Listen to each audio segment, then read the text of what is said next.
E tudo bem com vocês? Espero que vocês estejam bem. Espero que essa quarentena não esteja deixando vocês loucos, assim como eu estou ficando louco, né? Mas faz parte.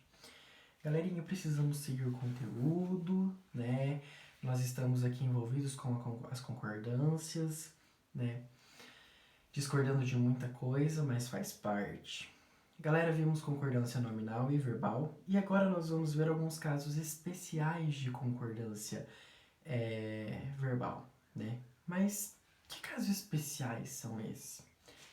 Primeiramente, gente, o que ele vai mostrar pra gente aí na apostila, na página 6, é a concordância do verbo ser, né? A primeira coisa que eu quero que vocês se lembrem, se recordem, é que o verbo ser é um verbo irregular. O que é um verbo irregular? É um verbo que a sua estrutura ela se modifica a partir do momento em que eu o conjugo, tá?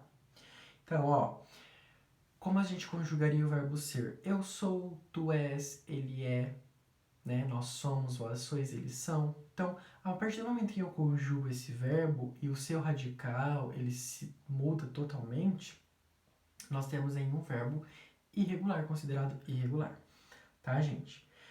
Primeiramente, o verbo concorda com o sujeito.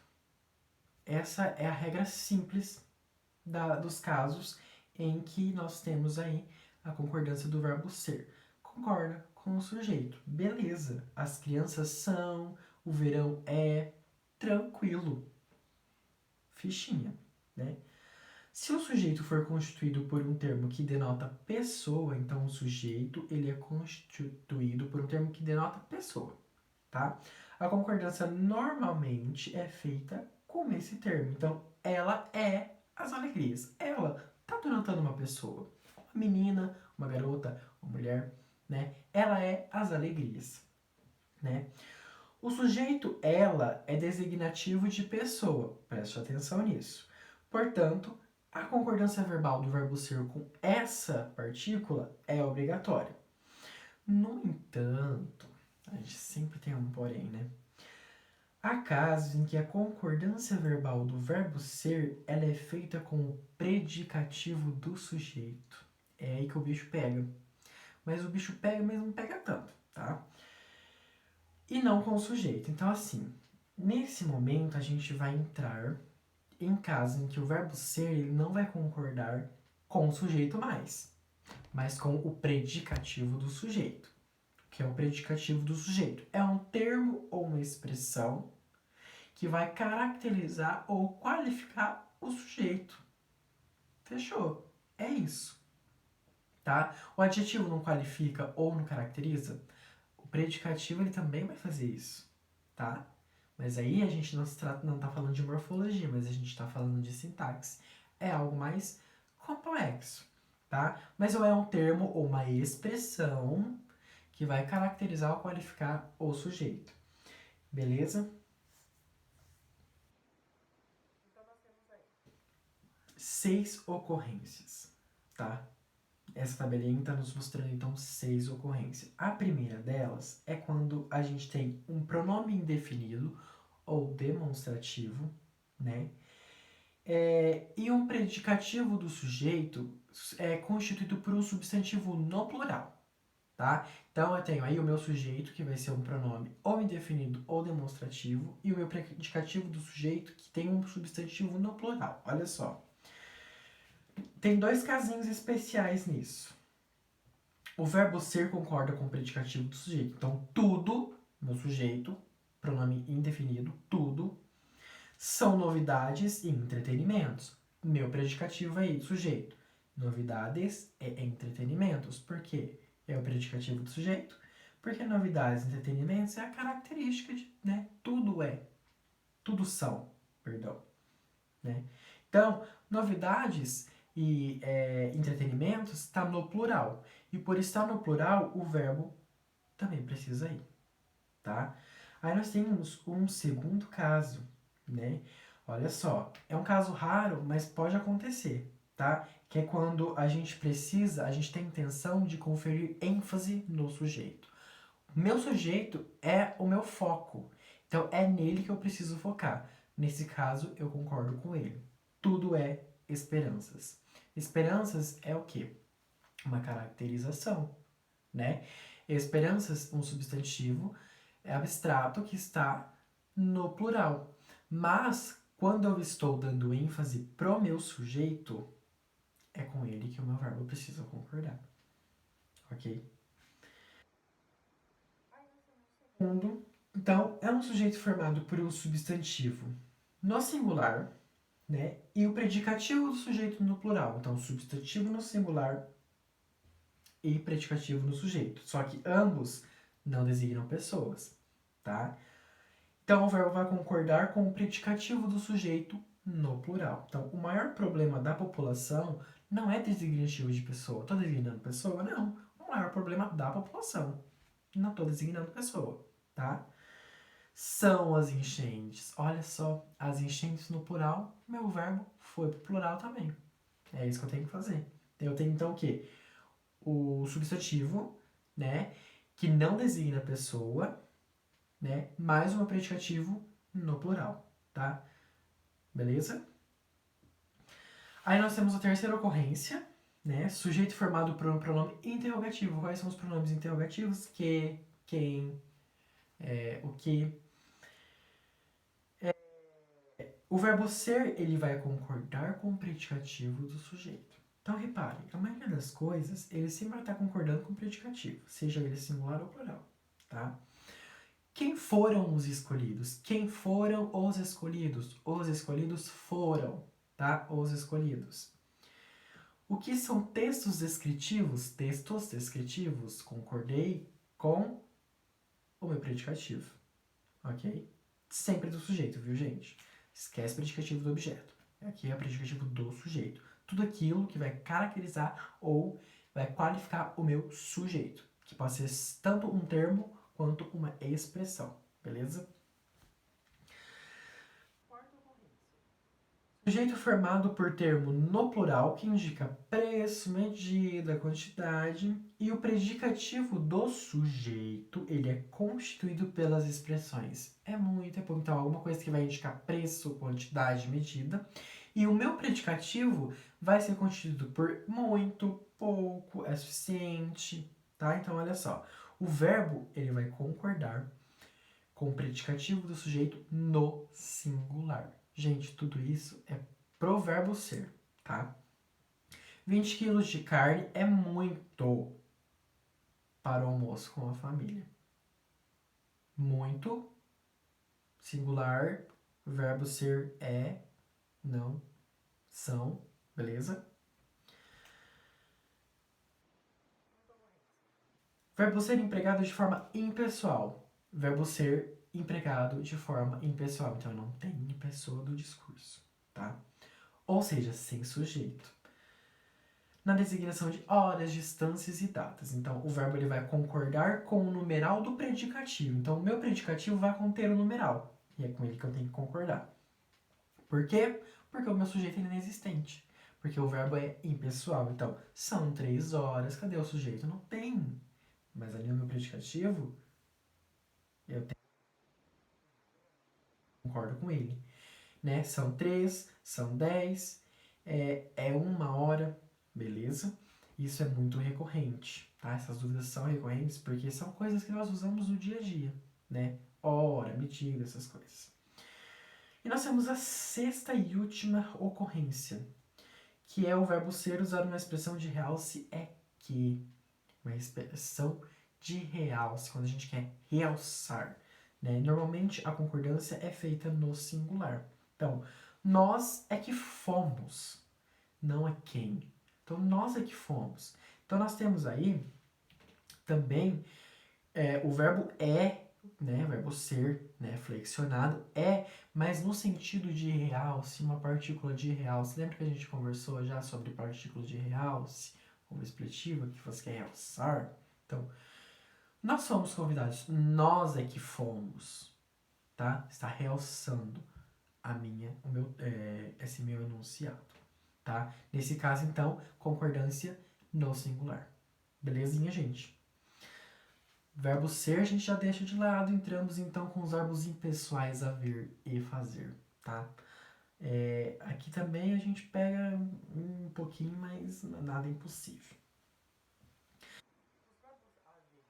Galerinha, eles são muito pedidos no sentido de que?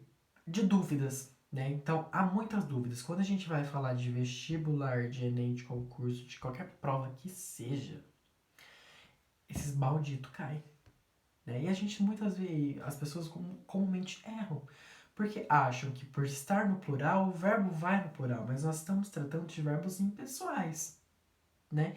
E impessoais não tem pessoas do discurso. Se não tem pessoa do discurso, eu não flexiono. Se eu não flexiono, ele se mantém na terceira pessoa do singular, né? Então vamos ver em que casos esses dois verbos eles possuem esse tipo de sentido. Olha só, o verbo haver, lá na segunda linha do primeiro parágrafo da página 7. O verbo haver no sentido de existir, de acontecer ou indicando tempo decorrido, e o verbo fazer na indicação de tempo são usados na terceira pessoa do singular, estritamente. Não entendo, tá? Indicação de tempo decorrido. Havia 3 anos e não haviam, pelo amor de Deus. Faz 2 e não fazem 2. Por quê, gente? Porque é tempo. E quando eu posso substituir por existir o verbo haver, no sentido de existir, a gente comumente fala isso. Porque às vezes fica muito difícil para as pessoas elas entenderem. Ai, o verbo haver, o verbo fazer impessoais, eles ficam apenas no singular, eles não se flexionam para o plural, indicando tempo no sentido de existir, no sentido de acontecer. Só que as pessoas não entendem. Então o que a gente fala? Então faz o seguinte, troca por existir. Deu sentido? O verbo está no singular. Então houve, então havia 3 anos, né? Faz 2 meses, na indicação de tempo, essa é a regra única. Agora, no sentido de existir, a mesma coisa. Então, há muitos livros na sala, existem muitos livros na sala, tá? No sentido de existir, a mesma coisa. Né? No sentido de acontecer alguma coisa, no sentido de ocorrer, houve uma festa, aconteceu uma festa. Então, façam essas substituições. Eu fiz, não tive prejuízo de sentido? Perfeito, tá? Que mais, gente? A gente pode falar desses dois verbinhos aí, ó. Não se deve confundir o uso do verbo haver com o uso dos sinônimos existir e acontecer, tá? A gente não pode confundir. A gente pode fazer a substituição? A gente pode. A gente só não pode confundir, porque não é todo momento que a gente faz, ao fazer a troca, a gente tem o mesmo sentido, ok? Então, que não apresentam irregularidades em relação à concordância verbal. Então a gente tem que ficar muita atenção. Se usados com outros sentidos, que foi o que eu acabei de falar para vocês. O verbo haver e fazer apresentam concordância verbal tradicional. O verbo haver ele é impessoal nesses casos, mas em outros ele pode sim sofrer inflexão. Meu Deus do céu! Então olha só, os materiais não haviam chegado. Então o verbo haver aí ele está flexionado, né? E está concordando com o sujeito que é os materiais. Então, aí eu tenho o quê? A minha flexão. Já não é mais o verbo como impessoal. Beleza? As empresas houveram, os alunos houveram-se, eles fizeram, 10 minutos fazem, tá? Então a gente tem que prestar atenção. Há casos em que a gente pode substituir e a gente vai perceber que esses verbos vão continuar sempre no singular, mas existem casos em que essa ocorrência ela não vai acontecer, tá bom? Tem que prestar bastante atenção nisso, ok? Indo para a página 8, gente, aí, se vocês não chorarem, eu vou ficar muito feliz, tá? Porque nós temos a concordância verbal e o pronome se. O pronome se é terrorista. Ele é uma partícula tão pequenininha, composta por apenas 2 letras e um fonema, se, mas ele faz um estrago na cabeça da pessoa que está estudando gramática que vocês não têm noção, né? Então aí, ó, ele traz 2 exemplos da partícula se. Primeiro, índice de indeterminação do sujeito.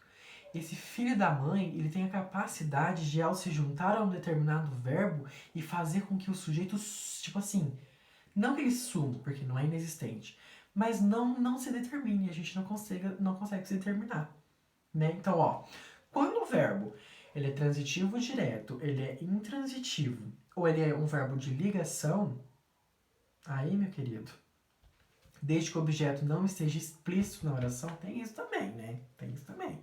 Porque o objeto é o quê? Se o objeto é direto, porque meu verbo é direto. Transitivo direto. Vamos lembrar da transitividade verbal? O que é transitividade? É quando o meu verbo pede um complemento. Porque os verbos intransitivos, eles têm sentido próprio, não pedem um complemento. Tá? Pode ser direto, não tem preposição. Indireto, tem preposição, né? Objeto é tudo aquilo que complementa o verbo, que é transitivo. Então, se eu tenho um verbo transitivo indireto, meu complemento é um objeto indireto, tá? Só para cargo de lembrar. Daí nós temos então uma voz ativa. Então a gente já volta para as vozes do verbo novamente, né? A voz ativa do verbo. Então, olha só, presta atenção.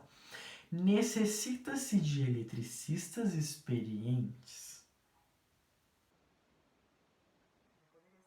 Citam-se. Porque eletricistas experientes está no plural.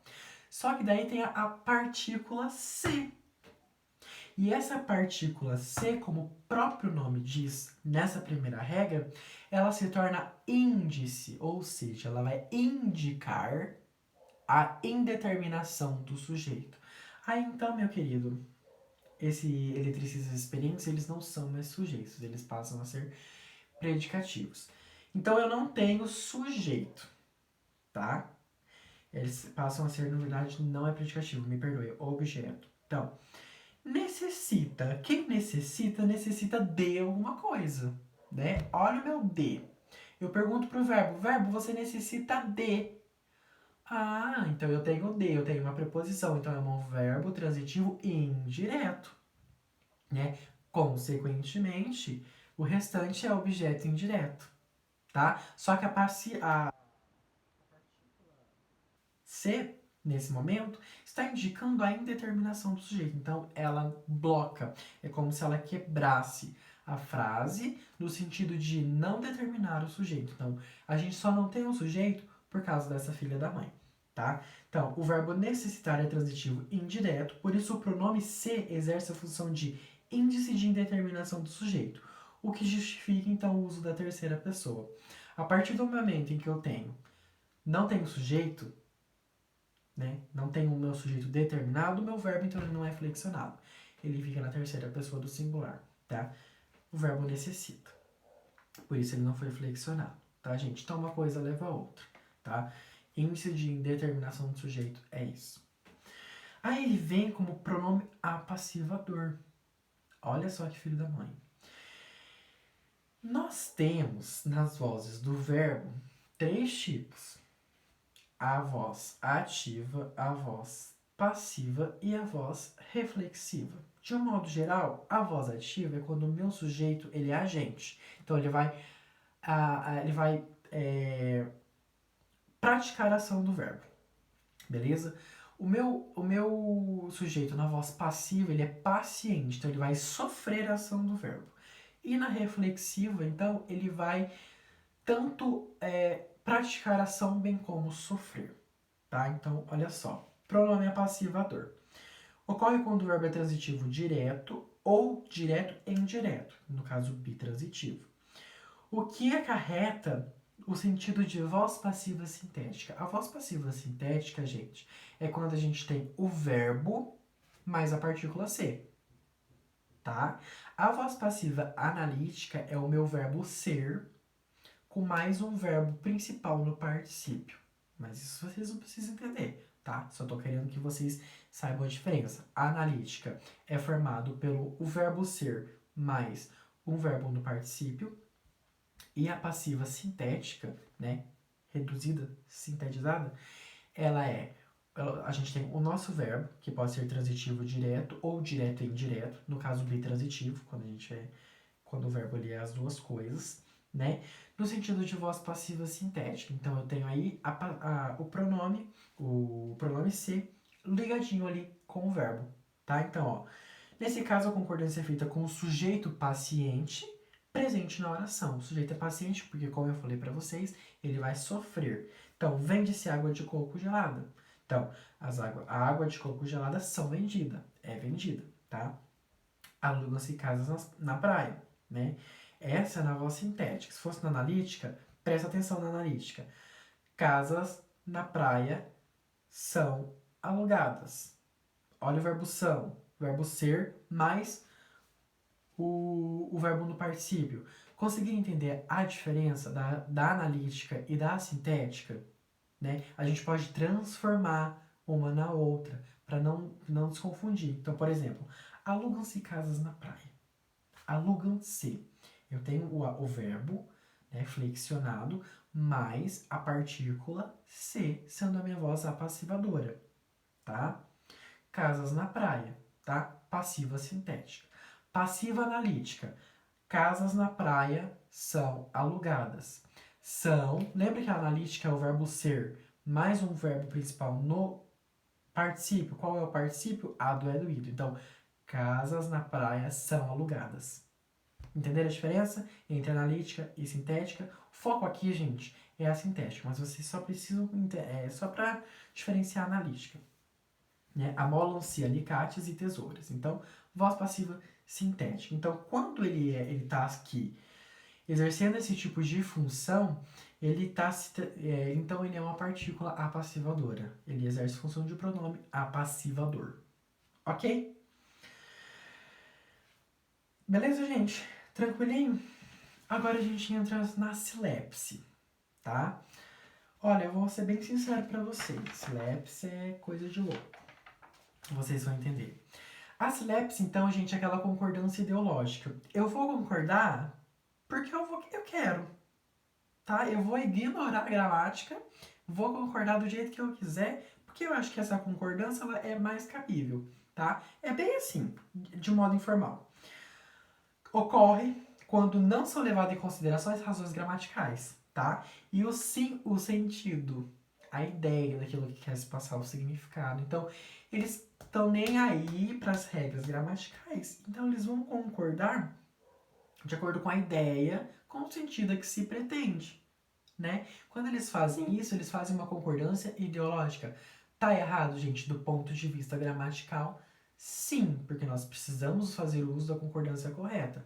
Só que essa concordância ideológica é uma concordância que também existe e também precisa ser respeitada, né? Então nós temos a silepse de pessoa, a de gênero e a de número. Silepse de pessoa ocorre quando o enunciador também se inclui no sujeito. Então, eu que estou falando, vou me incluir ali também no meu sujeito, tá? Eu não vou ficar para trás, não. Olha só. Os funcionários somos responsáveis pela correta distribuição do material. Há quem diga que isso aqui está equívoco. Há um equívoco. Os funcionários somos, mas não são os funcionários são? Sim, do ponto de vista gramatical normativo, sim. Mas devido à concordância ideológica e à existência da silepse, essa frase ela está correta justamente porque a gente concorda pelo sentido e não pela regra gramatical. Tá, gente? A silepse ela é um exemplo de figura de linguagem. Né? Vocês já estudaram figura de linguagem, vocês saberão disso. Mas a silepse ela é um exemplo de figura de linguagem. Então, a sintaxe ela é um pouquinho quebrada. Tá? Então, quando eu tenho a silepse de pessoa, que eu sou enunciador, eu me incluo juntamente com o sujeito. Então, eu vou estar falando dos funcionários, só que eu vou dar um jeitinho de me incluir ali. Né? Por isso, os funcionários somos. Entendeu? Então, eu estou dando um jeitinho de me incluir. Ok? Então, é uma silepse de pessoa. Quando a gente fala de silepse de gênero, então há uma discordância entre o gênero masculino e feminino na minha sentença, no meu enunciado. A populosa e bela Rio de Janeiro é patrimônio cultural da humanidade, né?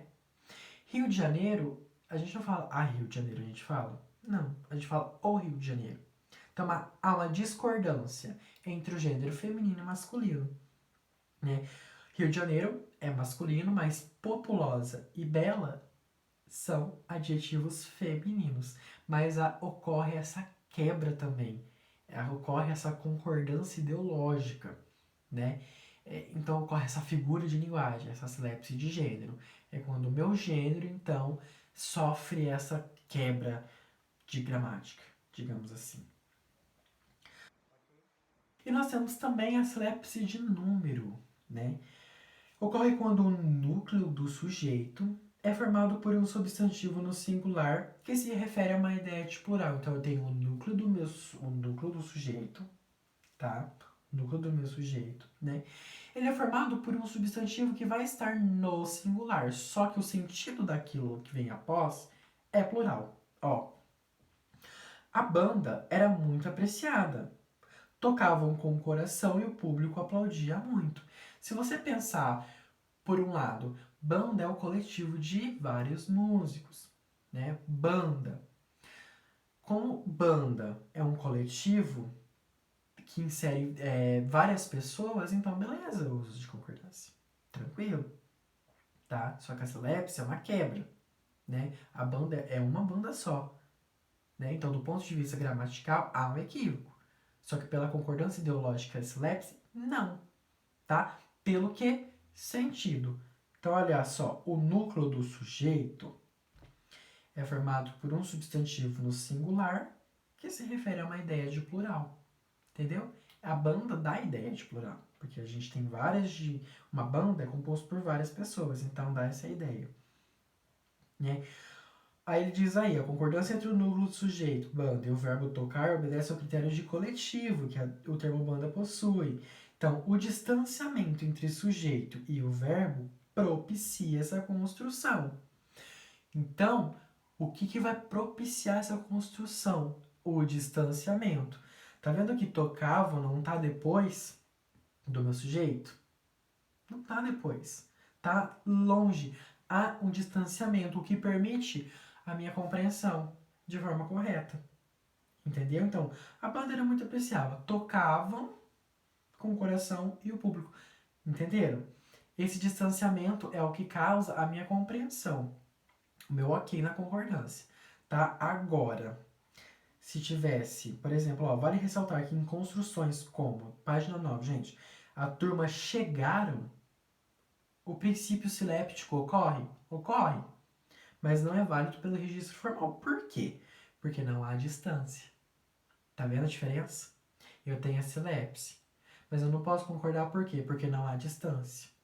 Porque para ocorrer a silepse, nesse caso aqui de número, é preciso que a distância ela seja aparente. Porque se não houver distância, eu não posso... A minha concordação ela vai estar totalmente equivocada. Beleza?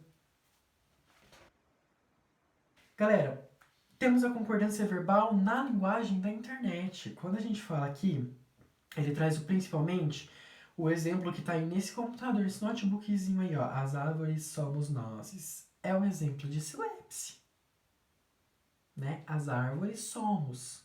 É um exemplo de silepse de pessoa. Então ele está querendo dizer que na internet, com os memes, nós temos muitos casos de concordância também, né? As árvores somos nós. Eu ri muito desse vídeo, né? E ri muito também dessa expressão. Porque as árvores somos nós. Há o quê? A silepse de pessoa, não é? A silepse de pessoa, né? Que quando é eu que sou o anunciador, estou me incluindo junto com as árvores. Não é verdade? Beleza, gente? O restante, então, atividades que vocês vão fazer naquele mesmo esquema, gente. Vão fazer bonitinho, vão me escanear, vão me enviar. Tudo vale nota, tá? Galera, um beijo no coração. Eu espero que vocês estejam se cuidando, espero que vocês permaneçam se cuidando. Em breve a gente tem contato novamente, porque daqui pra frente o nosso contato é nesse distanciamento, né? Assim como a silepse de número, que o distanciamento precisou ocorrer para que a coisa faça sentido, para que vocês possam se formar ainda esse ano, né? É preciso o nosso distanciamento funcionar de uma forma muito bacana, tá? Fiquem com Deus. Qualquer dúvidas, estarei à disposição.